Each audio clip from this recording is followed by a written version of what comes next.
6 अगस्त 1945 की सुबह मरियाना द्वीप से उड़ान भरकर अमेरिकी बमवर्षक विमान एलोना गे जापान के शहर हिरोशिमा के ऊपर पहुंच चुका था। ठीक 8:15 बजे इस विमान से दुनिया का पहला परमाणु बम गिरा दिया गया।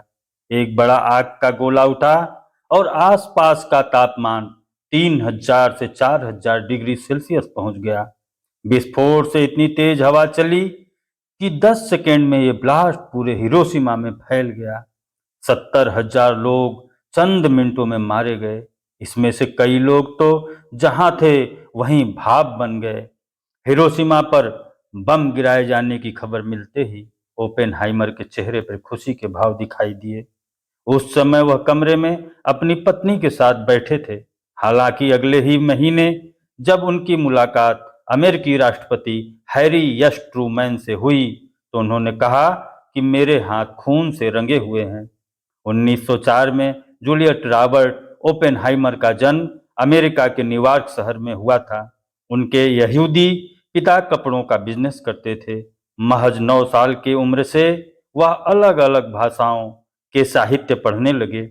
एक रोज जब ओपेनहाइमर के भाई ने उनसे कम दोस्त होने की वजह पूछी तो उन्होंने कहा, I need physics more than friends. दोस्तों से ज्यादा मुझे भौतिकी पसंद है। अकेलेपन में खोए रहने की वजह से कई बच्चे उन्हें चिढ़ाते भी थे, लेकिन माँ और पिता को पता था कि उनका बेटा जीनियस है। 1921 में हार्वर्ड यूनिवर्सिटी से ग्रेजुएट होने के बाद यूनिवर्सिटी ऑफ गोटिंजन से उन्होंने पीएचडी की पढ़ाई पूरी की। इसके बाद वह यूनिवर्सिटी ऑफ कैलिफोर्निया में वह पढ़ाने लगे। 32 साल की उम्र में ओपेनहाइमर की मुलाकात स्टैनफोर्ड मेडिकल स्कूल की एक स्टूडेंट जीन टेटलाक से हुई। 22 साल की जीन टेटलाक कम्युनिस्ट पार्टी की मेंबर थी। वहीं ओपेनहाइमर का झुकाव भी लेफ्ट विचारधारा की ओर था। एक तरह ही विचारधारा की वजह से 1932 में दोनों पहली बार कम्युनिस्ट पार्टी के एक कार्यक्रम में मिले। ओपेनहाइमर ने गर्लफ्रेंड टेटलाक के सामने शादी का प्रस्ताव भी रखा था, लेकिन उन्होंने शादी करने से इनकार कर दिया। इसके बाद 1939 में टेटलाक ने ओपेनहाइमर से अलग होने का फैसला किया। अभी ओपेनहाइमर पर एक फिल्म भी बनी है जो कि कंट्रोवर्शियल है, जिसमें कंट्रोवर्सी यह है कि एक सेक्स सीन करते समय गीता पढ़ने की सीन है। रिलेशनशिप टूटने के 1 साल बाद ही 1 नवंबर 1940 को ओपेनहाइमर ने साइंटिस्ट कैथरीन किटी हैरिसन से शादी कर ली। शादी के अगले साल 1941 में कैथरीन ने एक बच्चे को जन्म दिया। 3 साल बाद 1944 में ओपेनहाइमर और कैथरीन को एक बेटी हुई। कैथरीन अपने पति ओपेनहाइमर के साथ आखिरी वक्त तक रही। 1939 में सेकेंड वर्ल्ड वार के शुरू होते ही परमाणु हथियारों के खतरे को लेकर चर्चा तेज हो गई। वह समय था जब अमेरिका समेत हर देश परमाणु बम बनाने की दौड़ में आगे निकलना चाहता था। अमेरिकी सरकार ने जल्द से जल्द इस प्रोजेक्ट को आगे बढ़ाने का फैसला लिया।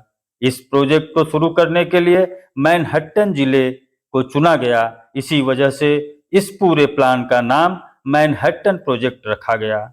इस प्रोजेक्ट के लिए जो टीम बनी उसमें टीम के मुखिया के तौर पर ओपेनहाइमर का नाम शामिल किया गया था। 1943 से 3 साल तक ओपेनहाइमर और दूसरे साइंटिस्ट परिवार समेत लॉस एलमोस में बने लेबोरेटरी के कैंपस में ही रहे। वह दिन रात मिशन को पूरा करने के लिए काम चलता रहा। आखिरकार इस प्रोजेक्ट के शुरू होने के महज 3 साल बाद ही अमेरिकी वैज्ञानिकों ने पहला परमाणु बम का सफल परीक्षण किया। 16 जुलाई 1945 की सुबह 5:30 पर दुनिया के पहले परमाणु बम का परीक्षण होने वाला था। सुबह होने वाले परीक्षण के चिंता की वजह से अमेरिकी साइंटिस्ट ओपेनहाइमर रात भर सो नहीं पाए। सुबह के 5 बजे ओपेनहाइमर पूरी तरह से नर्वस दिख रहे थे। फिर परमाणु बम के स्विच पर उंगली प्रेस होते ही अमेरिका के जोनार्डा डेल गुअर्टो रेगिस्तान में जबरदस्त धमाका हुआ। इस धमाके के वजह से सूरज की चमक फीकी पड़ गई, चारों ओर धुएं का गुब्बार नजर आने लगा। इस तरह दुनिया में पहले परमाणु बम का सफल परीक्षण हुआ। इस धमाके से इतनी गर्मी निकली कि वहां मौजूद स्टील के टावर गलने लगे। उस रेगिस्तान में उठे धुएं की गुब्बार 12 किलोमीटर की ऊंचाई तक गई। साथ ही साथ वेग करीब 160 किलोमीटर दूर तक महसूस किया गया। ओपेनहाइमर इसी बीच साहित्य और दर्शन की किताबें पढ़ने लगे थे। इसी समय उन्होंने भगवत गीता भी पढ़ी थी। ओपेनहाइमर गीता पढ़कर काफी प्रभावित हुए थे। वह मानते थे कि इस किताब से उन्हें दार्शनिक सोच की बुनियाद मिली थी।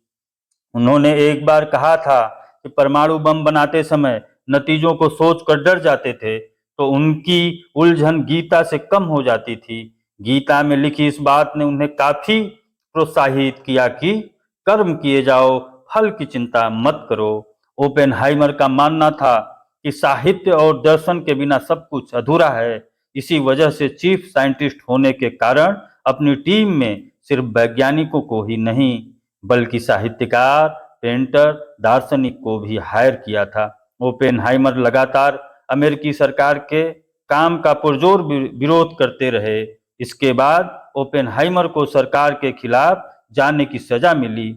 1954 में उन पर सोवियत रूस का जासूस होने की सजा मिली। उन्हें देश के टॉप साइंटिस्ट की लिस्ट से ब्लैक लिस्ट कर दिया गया। ओपेनहाइमर की बाकी जिंदगी देशद्रोही और गद्दार के लांछन के साथ बीती। उन पर यह आरोप लंबे समय तक कम्युनिस्ट पार्टी के लोगों से जुड़ाव होने की वजह से लगा था। 18 फरवरी 1967 को प्रिंसटन स्थित घर में गले के कैंसर से ओपेनहाइमर की मौत हो गई।